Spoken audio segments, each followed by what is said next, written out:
कि रथ में देवकी और बैठ गई, वो रथ में देवकी बैठ गई और पीछे से एक रसाला है।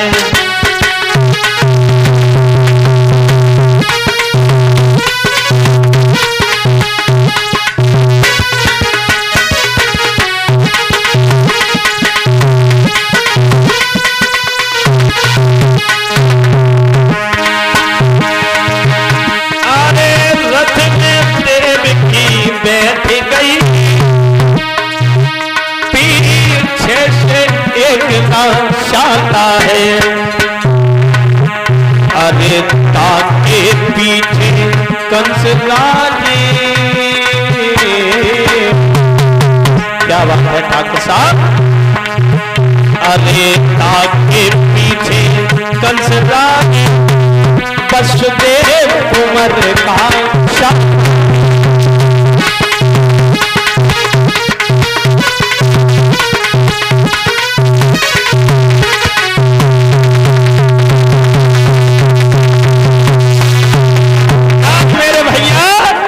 जैसे बैठी है बहन को विदाई कर रहा है, आकाश में से आवाज लगाई, ओ भोजराज।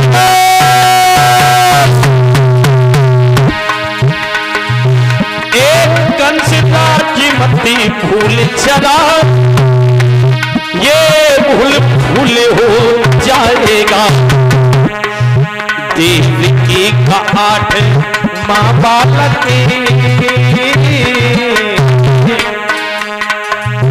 देवकी का 8वां बालक जो तुझको मार के लाएगा।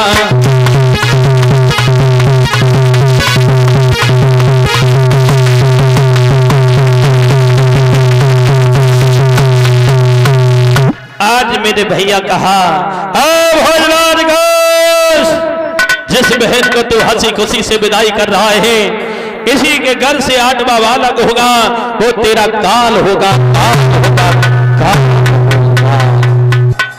आज मेरे भैया जैसे इतने वचन कहे, एकदम से धक्का सा लगा, बहन के केशों को पकड़ा, जमीन पे डाल दिया।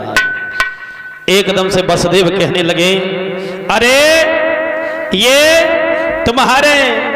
ये तो तुम्हारी बहन है, तुम ये क्या कर रहे हो, क्यों मारने के लिए जा रहे हो। कहा कि आकाशवाणी ने कहा कि तेरी बहन के घर से जो 8वां बालक होगा वो तेरा काल होगा। जैसे इतने वचन कहे मेरे भैया, और कहने के बाद उसी समय भोजराज कंस ने तलवार को निकाल दिया, बहन के केशों को पकड़ा और मारने के लिए चला है। जैसे मारने के लिए चला मेरे भैया, ऐसा ही नहीं हुआ। कंस ने क्या किया, अरे इतने सुन के बेने, अरे कंस ने लई कटारी है रे, कंस ने लई कटारी है। अरे पैरा के पट्टे से दुष्ट के धन पे डारी है कंस ने।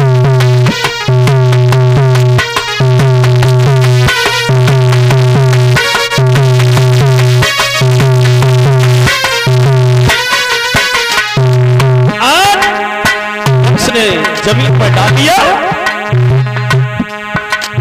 एक हाथ में जो लो बेना धन पे डाली है रे, बेना धन पे डाली है। और ब्रज पे खाने लग जाए वह नीच से काटी है।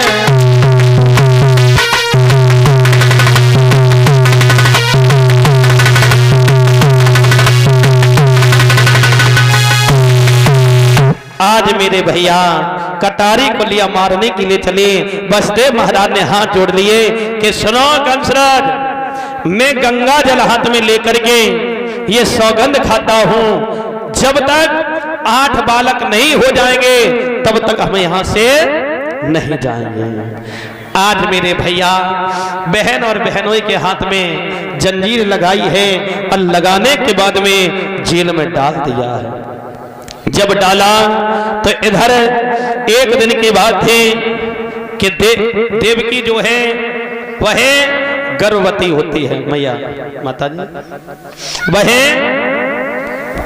गर्भवती होती है और जब गर्भवती होती है पहले बच्चे ने जन्म लिया है मेरे भैया, तो एकदम से वसुदेव महाराज ने कहा कि सुनो बतरे, हमने तुम्हारे भैया से ये सौगंध खाई थी, किस्म खाई थी कि अगर बालक जितने पैदा होंगे वो हम सब तुमको देंगे।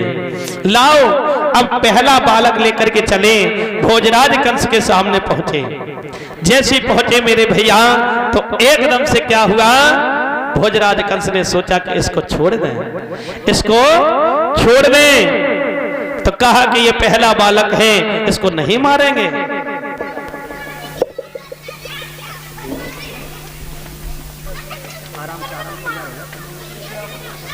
कोई दिक्कत नहीं। और इसी के साथ साथ ये जो 100 रुपए व्यासपीठ पर चढ़ा कर के सम्मान कर रहे हैं हमारे देवेंद्र भैया कुशवाहा जी, भगवान कृपा दृष्टि बनी रहे, हमेशा धर्म की तरफ इनके हाथ बढ़ते रहे, भगवान गोविंद दोनों हाथ बनाए रखें। बोलिए गोविंद भगवान की। आज मेरे भैया तो जैसे पहला बालक लेकर के आए, मैया देव की लाखों दुआएं देने लगे कि भैया तू हमेशा जुग जुग जिए, अरे तेरी तुझको उम्र मेरी तुझको लग जाए और हमेशा जीवन में सुखी रहे। लेकिन परीक्षित महाराज ध्यान देना, ये जो खुशी थी ज्यादा देर की नहीं थी। देव ऋषि बाबा नारद ने मन में विचार किया कि अगर ये भोजराज कंस यूं ही दया दिखाता रहेगा तो भगवान को आने में देर लगेगी। बीड़ा को लिया, भोजराज कंस के यहाँ पहुंच गए। भोजराज कंस को उदास देखा, कहने लगे भोजराज कंस बड़े उदास दिख रहे हो, क्या बात है, क्या कारण है? कहा कि बाबा जी तुम तो जानते ही हो कि मुझे मरने से बहुत डर लगता है, हम मरना नहीं चाहते। मतलब कि जब बहन की विदाई कर रहे थे तो आकाशवाणी ने यह कहा था कि 8वां बालक होगा वो तेरा काल होगा, लेकिन पहला बालक हुआ वो मैंने छोड़ दिया। नारद बाबा कहने लगे बस यही तो गलती हो गई, यही तो बहुत बड़ी गलती हो गई है तुमसे। भोजराज कंस ये फूल पकड़ो और इसको ठाकुर साहब इसको एक तरफ से गिनो। किधर से? इधर से? हाँ इधर से गिनो।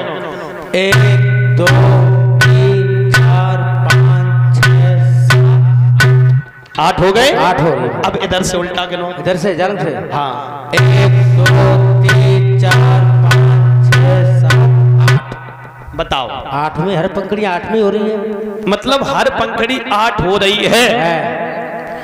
तो भोजराज कंस कहने लगा बाबा जी आपका मतलब ये है कि हम उस बालक को मार दें? भोजराज कंस से नारद बाबा कहने लगे हमें क्या करना है, मारो चाहे रखो है? अरे पहला 8वां बन सकता है, 5वां 8वां और 8वां पहला बन सकता है। भोजराज कंस भागा, बहना के गोदी से बच्चे को छीड़ा, घुमा करके दीवार पे मारा, छींचड़े हो गए, बांस की बोटियां बिखर गई। मेरे भैया जैसी बांस की बोटियां बिखरी, वही मैया जो थी अपने बेटाओं को लेकर के झोली में भरने लगी, बेटा के मांस की बोटियां लेकर के। आज धीरे धीरे एक नहीं बल्कि 6 पुत्रों को मार दिया। मैया उसी आज जेल में रो रही है जीतू। ऐसा ही नहीं, जब रो रही थी भगवान से प्रार्थना कर रही है, प्रभु